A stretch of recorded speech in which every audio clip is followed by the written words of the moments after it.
everyone. Another interesting week has gone by. Did you watch News Generation on Wednesday? If not, go onto our Facebook page to see some of the stories you missed out on. We are now live every Wednesday at 4:30 p.m. on the 4Kids channel. Repeat on Joy News channel on Thursdays, also at 4:30 p.m. Today, the United Nations Population Fund is focusing on adolescent reproductive health for World Population Day 2013. What is it all about? We will be telling you. Ramadan has started and we got up real early to meet 15-year-old Sawuda Mohammed, who will tell you all about it. The president has also launched a code of conduct for ministers. We spoke to some young people about that and the comments were interesting. We also caught up with a 12-year-old author at the Ghana Association of Writers event. He has already published 3 books. What a talent! You're watching News Generation. My name is Ifwa Akwa Harrison. Stay with us. News Generation, supported by Cowbell Milk. Almost even tough stains in just one step. Daily Blue Band, Daily Grow. Now, about 16 million girls under 18 give birth each year. This is according to the United Nations Population Fund. Most of them live in countries like Ghana, and many of them have no access to vital information about their lives and their future. Can ignorance of reproductive health rights change your life? Day Ayi tells her story. 17 and already a mother, Dede Ayi still has no idea what reproductive health care entails. She is barely able to care for herself. Now she has to care for a 3-month-old. She was thrust into this situation. No preparation, no information, simply no idea what the consequence of one action could be, just like many adolescents globally. We haven't integrated sexual reproductive health and rights for the youth. Our providers are still saying, Accra Bonnie, why are you coming here asking for, contraception and so forth? They don't even want to go. And so their peers are telling them what to do, what to think. And so they're getting all the wrong information and doing all the wrong things, the things that are endangering their lives and not empowering them. Even in urban areas, reproductive health centers are rare. The few accessible ones are not friendly. If we could get such a center where we would just walk in and access information, we would be very glad. Regina Mensah, 19, also in a difficult situation. Like Dede, she had no idea what she could get herself into. The only difference, she was 18. Dede and Regina's grandmother does her best to care for them and their other siblings. Now, she has an extra 2 mouths to feed with the same resources. As the world's population approaches 7.2 billion, with a large number being adolescents, health experts fear the inaction of leaders could jeopardize the future of many young people. Information that the youth need when they come to a clinic, a Ghana Health Service or any kind of service provider is just to be sensitive to their needs. And that's a simple training that somebody needs to go through. If we fail to do this, we will have a cohort, a generation who have not planned their lives. They have not planned their families. They will be less educated than we are now because there will be so much dropout. Our development as a country will this middle income that we are all trying to achieve and trying to attain and so forth would not be a reality. Millennium Development Goal 5 targets to achieve universal access to reproductive health by 2015. And it may be possible if adolescents have access to friendly reproductive health services and information. How do you think we can give adolescents more information on their reproductive health? Let us know. News Generation on Facebook. Let's move on now to some other stories. Ministers and other government officials risk losing their jobs if they breach a code of conduct which spells out acts bordering on corruption or conflict of interest. During the launch, President Mahama asked officials to be guided by the code, which seeks to ensure high moral and ethical standards. We asked some young people what they thought about the code.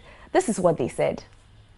I think the president introducing a code of conduct for the ministers to follow is a very relevant thing because we are all human beings, and as human beings we can go wayward, so we have to have a special code of conduct that we can abide to and refer to in some cases.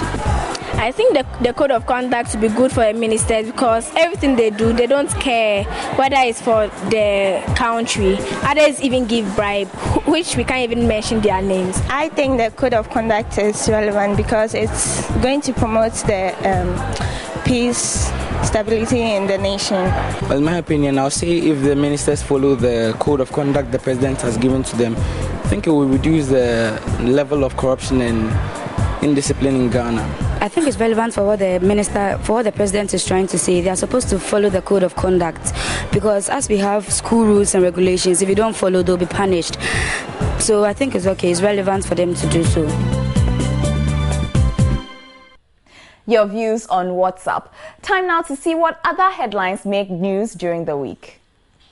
The Ghana Universal Access to Healthcare campaign, a health NGO, has reminded governments to take immediate steps to fulfilling campaign promises on health made during the 2012 elections.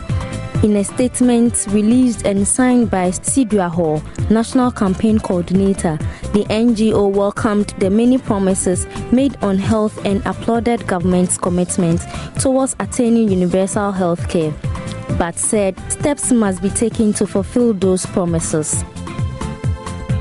Joy FM, in collaboration with SIC, have officially opened a second library at EPJHS in Huokpoji in the Volta region as part of the Read 100 Library project. The program is a Joy FM initiative sponsored by SIC.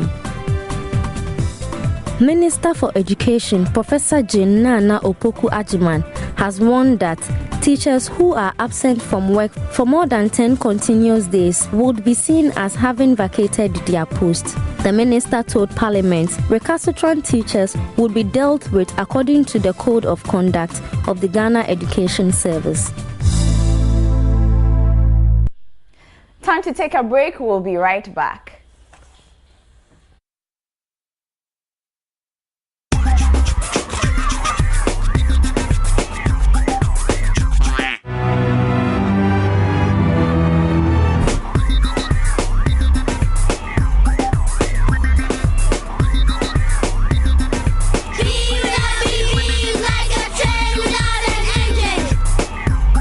Give kids the taste they love and the nutrition they need. Daily Blue Band, Daily Grow.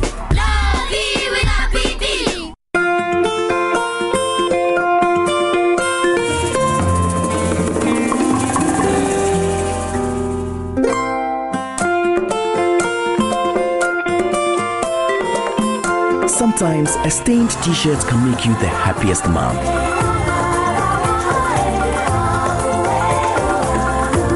Now Omo Multi-Active removes even tough stains in just one step. Best ever stain removal from Omo.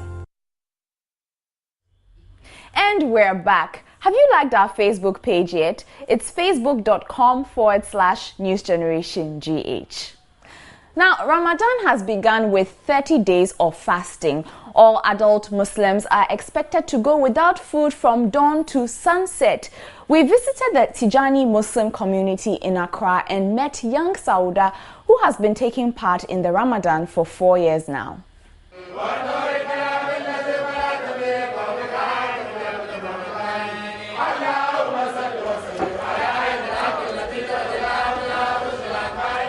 It is the crack of dawn at Nima and Mamobi, about 3 a.m., and it is time for breakfast.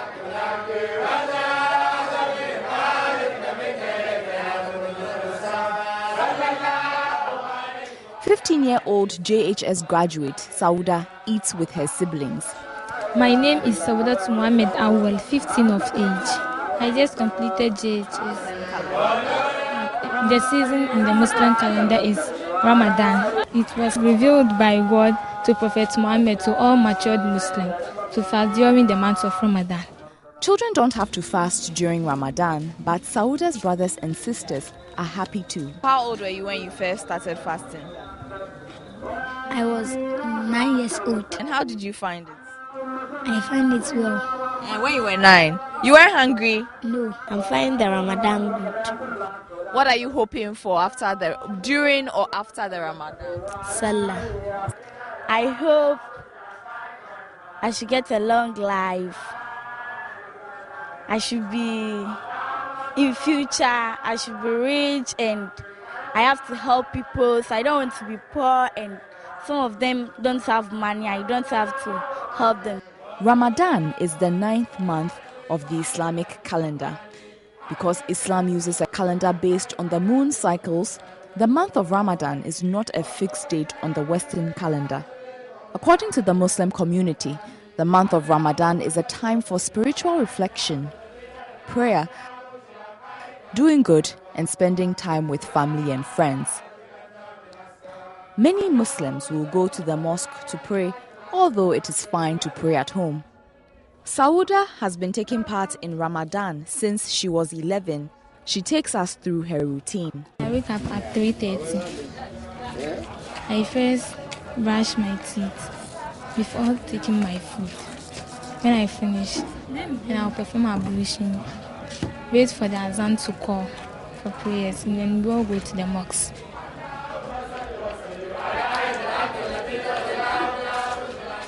Since Sawuda is waiting for her JHS results, she will spend her day at home. The other children in the house will be getting ready for school though.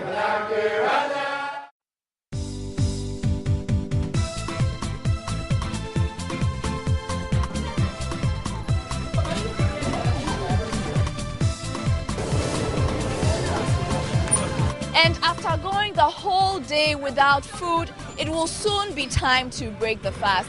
And people here in Nima are already preparing. You can find all sorts of food here, anything from porridge, which is selling right here, to fruits.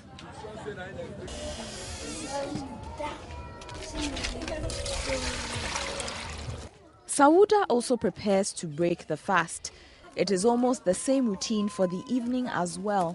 I break my fast when the azans call for first prayers at 6:30. However, this time she doesn't have time to eat before prayers. She didn't start cooking on time. But it really doesn't matter because when I eat from 6:30, I can eat from I go to sleep.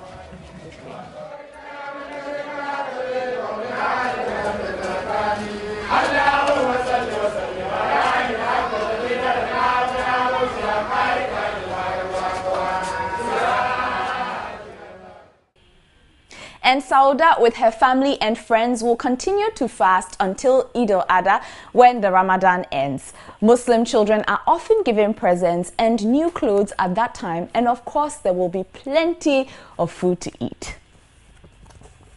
Ever heard of the word dislabeled? This word describes the negative view people have about persons with disability. That is why Nima Muhimanchi Art, together with Dislabeled, an NGO, are trying to change this. This Ability is a program to celebrate what children and persons with disability can do. The walls of the Autism Awareness, Care and Training Center are used by artists at Nima Muhimanchi Art. First of all, introduction.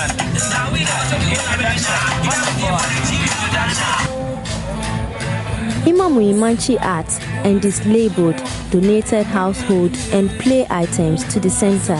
Because we realize that children with intellectual disabilities are not given much attention as their colleagues with physical disabilities are given.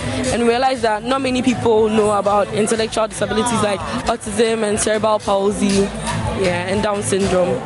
So from our summer program, the mural painting and the donations, we want to tell the general public that if children with autism or other disabilities are empowered and are given the rights, are given quality education, they can become productive citizens of Ghana. Sewa Kweno is the founder of the Autism Awareness, Care and Training Center in Accra. What I want to tell you is, autism is a spectrum disorder.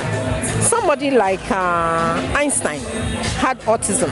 There are so many famous people who have autism.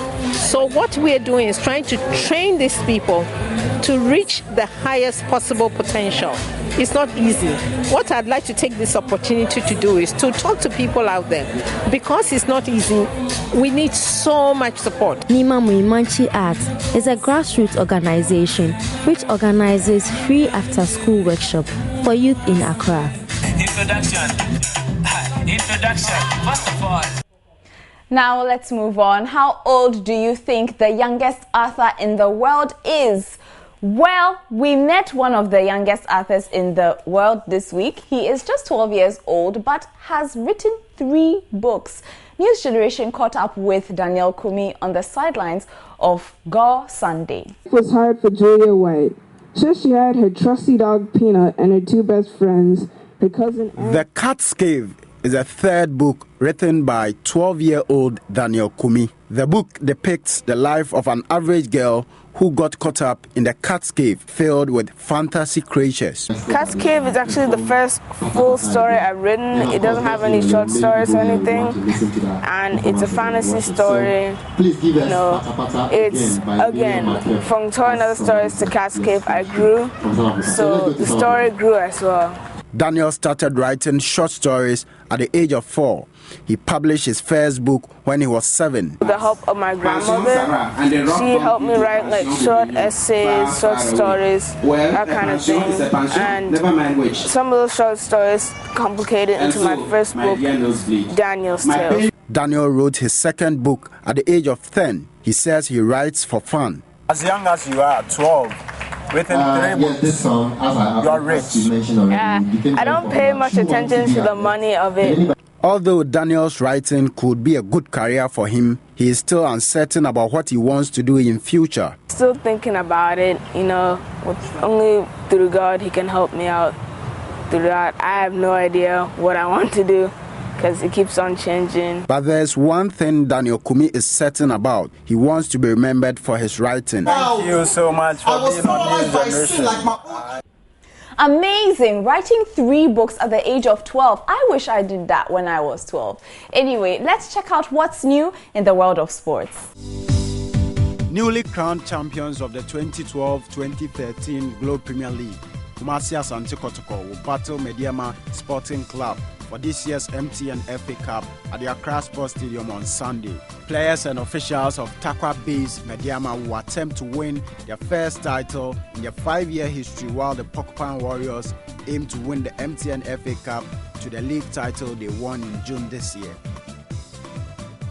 England and Manchester United striker Wayne Rooney has been sidelined for a month with a hamstring injury. His injury forced him to cut short his pre-season tour of the Far East. Rooney is likely to miss the beginning of the Premier League season, which starts on August 17. Time for another break. We'll be right back.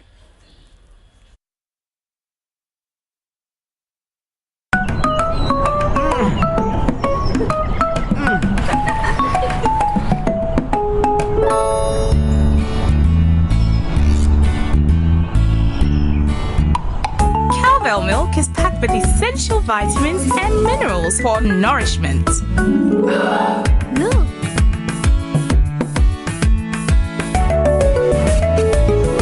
Build your body and brains.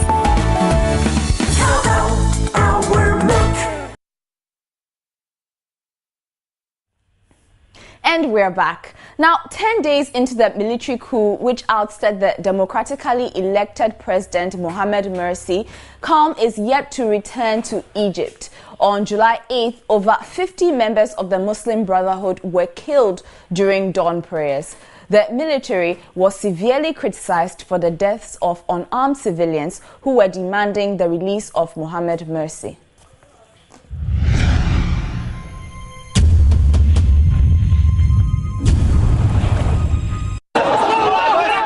Since July 3, Egypt has not been peaceful following a military coup which overthrew President Mohammed Morsi.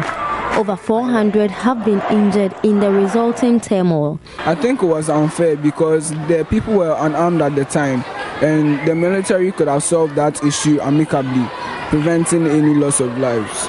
That's absolutely ridiculous. They're praying, firstly. You only do that as a last resort in case they are starting violence.